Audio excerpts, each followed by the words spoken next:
자, 다음은 작은 창자의 세 번째 기능, 소화에 대해서 설명하도록 하겠습니다. 음식물에서 소화를 해야 되는 것은 탄수화물, 단백질, 지방 요 세 가지죠. 대부분의 영양소는 화학적 분해 방식으로 소화를 하는데 가수분해를 합니다. 가수분해라는 것은 결합 사이에다가 물을 집어넣어서 분해하는 것을 말하죠. 자, 소화의 대상 첫 번째 탄수화물에 대해서 얘기하겠습니다. 음식물 안에 있는 스타치, 탄수화물의 20에서 30%는 치매 아밀라제에 의해서 분해됩니다. 그리고 나머지 대부분은 다 이자의 알파 아밀라이제에 의해서 분해가 됩니다. 자, 전부는 글루코스의 중합체죠. 이 글루코스의 중합체인 폴리사카라이드를 아밀라제는 아주 강력하게 분해해서 이 미지반의 이 폴리사카라이드는 30분 이내에 말토스, 말트리오스, 그 다음에 알파 덱스트린 수준의 탄수화물, 포도당 중합체로 만듭니다. 분해합니다. 이렇게 아밀라제의 대사산물인 엿당, 말토스, 말트리오스, 알파 덱스트린 수준의 탄수화물은 더 이상 알파 아밀라제에 의해서 분해가 되지 않습니다. 이렇게 알파 아밀라제에서 분해가 되지 않는 것들이 주로 2탄당인 엿당과 엿당의 소중합체, 그리고 음식물에 포함된 젖당, 갈락토스와 글루코즈가 결합되어 있는 2탄당이죠. 그 다음에 설당, 프룩토즈와 글루코즈가 결합되어 있는 2탄당입니다. 이 2탄당과 엿당의 소중합체는 알파 아밀라제에서 더 이상 분해되는 것이 아니라 작은 창자의 상피세포 내각막 쪽에 이제 첨부막이죠. 브러시보드 쪽에 있는 이당류 가수분해 효소에 의해서 분해가 됩니다. 그 이당류 가수분해 효소는 설당을 분해하는 수크레이즈, 엿당을 분해하는 아이소 말타제, 글루코아밀라제, 그리고 젖당을 분해하는 락타제 등이 있습니다. 동양인에서 이 락타제가 나이가 들면서 합성이 떨어지게 되면서 음식물 속에 있는 젖당을 분해하지 못하는 젖당 불대증이라는 증상이 나타나게 됩니다. 분해되지 못한 젖당은 작은 창자에서 흡수되지 못해서 삼투압으로 물을 빨아들이면서 변의 양이 많아져서 복통과 설사를 야기하게 됩니다. 보통 이제 나이 든 동양인에서 우유를 먹으면 배가 아프고 설사를 하는 그런 증상이 이 젖당 불내증에 해당됩니다. 자, 그림으로 간단하게 설명하겠습니다.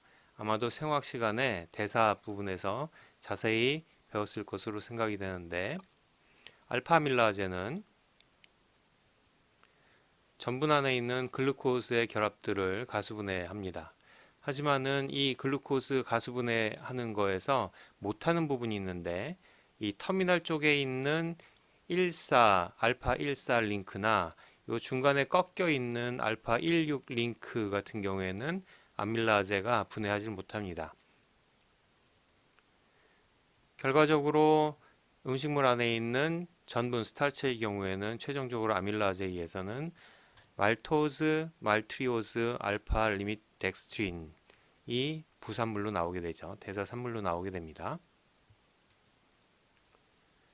자, 2탄당, 3탄당인 말토스와 말트리오즈는 상피세포 첨부막에 있는 글루코아밀라제에 의해서 더 분해가 되죠. 그래서 하나의 글루코즈까지 분해가 됩니다. 또 음식물에 있는 2탄당인 락토즈는 첨부막에 있는 락테이즈에 의해서 더 분해돼서 최종적으로 갈락토스와 글루코즈로 분해됩니다. 마지막으로 수크로즈와 알파덱스트린, 알파리미덱스트린, 말트리오즈, 말토즈 이런 것들은 소화효소 복합체인 수크레이즈와 아이소말테이즈의 결합체에 결합해서 최종적으로 분해돼서 단당류로 분해된 다음에 흡수됩니다. 그림에 나와 있는 당의 흡수에 관련돼서는 다음 시간에 강의하도록 하겠습니다. 자, 음식물에서 우리가 흡수하기 위해서 소화하는 두 번째 물질은 단백질입니다. 단백질은 주로 아미노산으로 분해돼 가지고 흡수되죠. 이 아미노산 중에서 22종류의 아미노산이 우리 몸으로 흡수됩니다. 음식물에 포함된 다양한 단백질이 소화효소에 의해서 단일 아미노산 또는 2개에서 8개 정도의 올리고펩티드 정도까지 가수분해 되어야만 작은 창자를 통해서 흡수할 수 있습니다. 단백질을 분해하는 효소는 위장의 펩신도 있죠. 그리고 산에 의해서도 어느 정도 분해가 됩니다. 위에서 펩신과 강력한 산에 의해서 어느 정도 분해가 된 다음에 작은 창자로 내려옵니다. 작은 창자에는 이자의 소화 효소가 아주 다양하게 존재하고 있었죠. 이 이자의 다양한 소화 효소를 크게 두 가지로 나누면 펩티드 내부 분해 요소와 펩티드 외부 분해 요소로 나눌 수 있습니다. 엔도펩티데이즈와 엑토펩티데이즈입니다. 엔도펩티데이즈는 단백질의 중간 부분에 있는 펩티드는 분해할 수 있지만 N터미널 또는 C터미널에 달려있는 아미노산은 분해내지 못합니다. 여기에 해당되는 것은 트립신, 카이모트립신, 엘라스타제가 이 엔도펩티드에 속합니다. 이 세 가지 소화효소도 특이성을 갖는데 트립신의 경우에는 염기성 아미노산 부분을 잘라서 C터미널 쪽에 염기성 아미노산을 남기고요. 그리고 카이모트립신과 엘라스타제는 중성 아미노산 부분을 잘라서 C터미널 쪽에 중성 아미노산 부분을 남깁니다. 액토펩티데이즈, 펩티드 외부 분해 요소는 두 가지가 있는데 카복시펩티데이즈 A는 C터미널 쪽이 중성 아미노산인 경우에 그 맨 끝부분을 잘라내고 카복시펩티데이즈 B는 C터미널이 염기성 아미노산이면 그 부분을 잘라냅니다.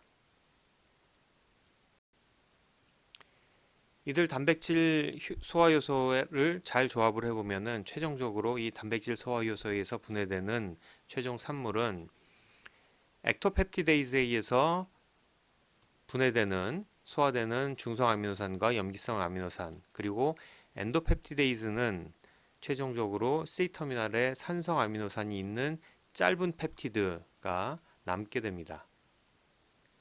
자, 오른쪽 그림으로 다시 한번 단백질의 분해 과정을 설명하겠습니다. 먼저 아미노애시드는 22개 정도가 우리가 흡수한다고 그랬죠. 크게는 베이직과 애시딕 그리고 뉴트럴 요 세 가지로 나누는데 애시딕 산성 아미노애시드의 경우에는 글루타민, 글루타메이트, 아스파르테이트, 아스파라진 요 네 가지가 있고 베이직 염기성 아미노애시드의 경우에는 알지닌, 라이신, 히스티딘이 있습니다. 이 이외에는 대부분이 다 중성 아미노애시드죠. 자, 이 단백질은 먼저 엔도펩티데이즈에 의해서 내부의 아미노 결합이 잘린다고 그랬죠. 특히 엔도펩티데이즈 중에 트립신의 경우에는 끝에 C터미널 쪽에 염기성 아미노애시드를 남겨놓는다고 했습니다. 예를 들어서 그림에서처럼 알지닌을 끝에 C터미널 쪽에 남겨놓습니다. 반대로 엔도펩티데이즈 중에 카이모트립신과 엘라스테이즈는 C터미널의 끝쪽을 세린, 그러니까 중성 단백질을, 중성 아미노애시드를 끝에다 남겨놓고서 C터미널 쪽에 남겨놓고 자른다고 했습니다. 자, 그 다음에 액토펩티데이즈에 의해서 끝부분을 정리해 나가는데요. 카복시펩티데이즈 A 같은 경우에는 중성 단백질, C 터미널 끝에 있는 중성 단백질을 자른다고 그랬죠. 그래서 대사산물로 세린 하나가 딱 떨어져 나오게 됩니다. 반대로 카복시펩티데이즈 B의 경우에는 끝부분에 베이직 염기성 아미노애시드가 붙어 있는 경우를 잘라서 염기성 아미노애시드 하나로 만들어서 분해하는 거죠. 이렇게 해서 최종적으로 나오는 산물은 끝에가 애시딕 아미노애시드가 달려있는 숏 펩티드가 하나가 나올 수 있겠죠. 이게 올리고펩티드입니다. 그리고 중성과 염기성 아미노애시드 경우에는 액토펩티데이즈에서 하나의 모노 아미노애시드까지도 분리돼서 나올 수가 있겠죠.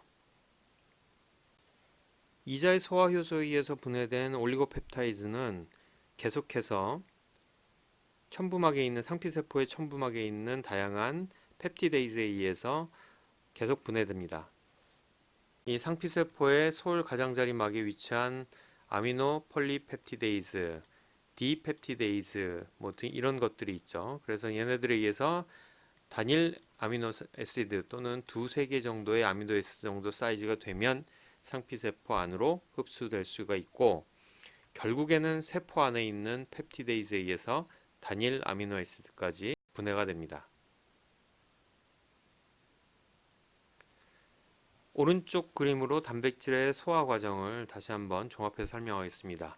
위장에서도 분해가 된다고 그랬죠. 단백질이 펩신과 강한 위산에 의해서 올리고펩타이드 또는 작은 사이즈의 펩타이드로 분해가 됩니다. 이래서 소화 효소를 이자의 소화 효소를 만나게 되면 작은 창자의 내강에서 트립신과 카이모트립신, 엘라스타제 같은 엔도펩티데이즈와 카복시펩티데이즈 AB와 같은 액토펩티데이즈에 의해서 올리고펩타이드와 단일 펩타이드까지 분해가 됩니다. 자, 이 올리고펩타이드는 소울가장자리막에 있는 첨부막 쪽에 있는 상피세포의 소화효소 아미노 올리고펩티데이즈 또는 디펩티딜 아미노펩티데이즈, 디펩티다이즈에 의해서 더 분해가 돼서 두세 개 정도의 아미노 애시드가 된 다음에 흡수가 될 수 있습니다. 이들 아미노 애시드 중에 글라이신과 프롤린 같은 아미노 애시드가 포함된 단백질의 경우에는 분해가 천천히 일어나게 됩니다.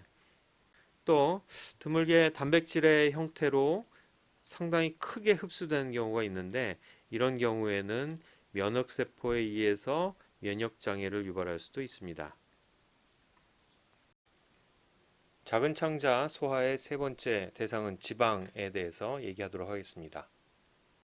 자, 음식물 속에 많이 포함되어 있는 중성지방은 구조가 글라이세롤에 3개의 지방산이 결합되어 있는 형태입니다.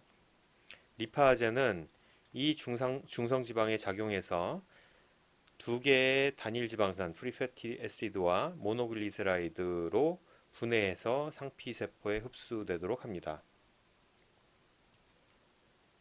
그림으로 설명하면 밑에 트리글리세라이드가 보이죠. 글리세롤 백본에 3개의 패티 애시드가 붙어 있는 형태입니다. 리파아제는 이 부위를 공격을 해가지고 분해를 하는 게 효소의 주요 임무죠. 부산물로 패티 애시드와 모노아실 글라이세롤을 생성해냅니다. 패티 애시드 하나만 떨어져 나갔을 때를 다이아실 글라이세롤이라고 얘기하죠. G 프로테인이 활성화되면은 나오는 대사산물로 세포 내 신호 전달 물질로 사용하는 다이아실 글라이세롤이 이 중성지방에서 패티 애시드가 하나가 떨어져 나간 그런 형태의 물질입니다. 음식물에서 흡수되고 혈액으로 떠돌아다니면서 영양분을 공급하는 중성지방 이외에도 여러 형태의 다른 지질 성분이 몸에 존재하는데, 가장 대표적인 것 중에 하나는 포스파티딜 콜린입니다. 우리가 흔히 세포 막 구조를 얘기할 때 이 포스파티딜 콜린의 이중 구조라고 얘기를 하죠. 요 다이아실 글라이세롤에 콜린이 포스페이트로 결합되어 있는 모습을 하고 있습니다.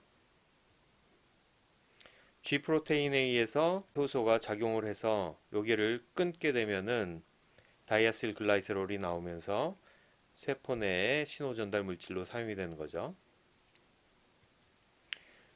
유사하게 모노아실 글라이세롤에 콜린이 붙어 있는 라이소포스파티딜 콜린도 지질의 형태로 존재합니다. 또 콜레스테롤도 우리 몸의 다양한 형태로 존재하고 있습니다. 콜레스테롤은 이와 같은 모양을 하고 있고 세포막에도 동동동동 떠 있는 그런 구조라고 배웠을 겁니다. 이 콜레스테롤에 패티 애시드가 이스터 본드를 하고 있는 것을 콜레스테릴 이스터라고 얘기를 합니다. 또 콜레스테롤에 화학기가 하나가 더 붙어 있는 이런 형태인 상태가 바로 담즙의 가장 주요 성분 중에 하나인 담즙염입니다. 자, 음식물을 소화하는 과정에서 생기는 미즙은 수용성 용액이죠. 이 수용성 용액에 들어있는 중성 지방을 비롯한 지질 성분들은 물과 이루는 표면 장력이 크기 때문에 서로 뭉쳐서 큰 덩어리를 이루고 있습니다. 이렇게 큰 덩어리를 이루고 있으면은 지방 덩어리의 표면적이 작아서 리파제가 효율적으로 작용을 할 수가 없는 상황입니다. 예를 들어서 물병에 물을 채우고 거기다가 식용유를 좀 부어 넣습니다. 그리고 막 흔든다면 기계적인 운동에 의해서 기름방울들은 작게 쪼개지겠죠. 하지만 그 물병을 가만히 놔두면은 그 작은 쪼개진 기름방울들은 옆에 기름방울들과 합쳐지면서 결국은 하나의 큰 덩어리의 기름방울을 이룬다는 것을 생각할 수 있을 겁니다. 이렇게 기름방울은 물과 맞닥뜨리는 표면적이 너무 작죠.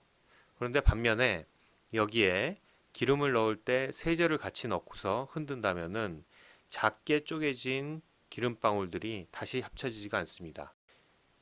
이 비누는 계면 활성제의 역할을 하기 때문에 그렇습니다. 표면 장력을 낮춰주기 때문에 그렇습니다. 이런 역할을 하는 것이 담즙염과 레시틴입니다.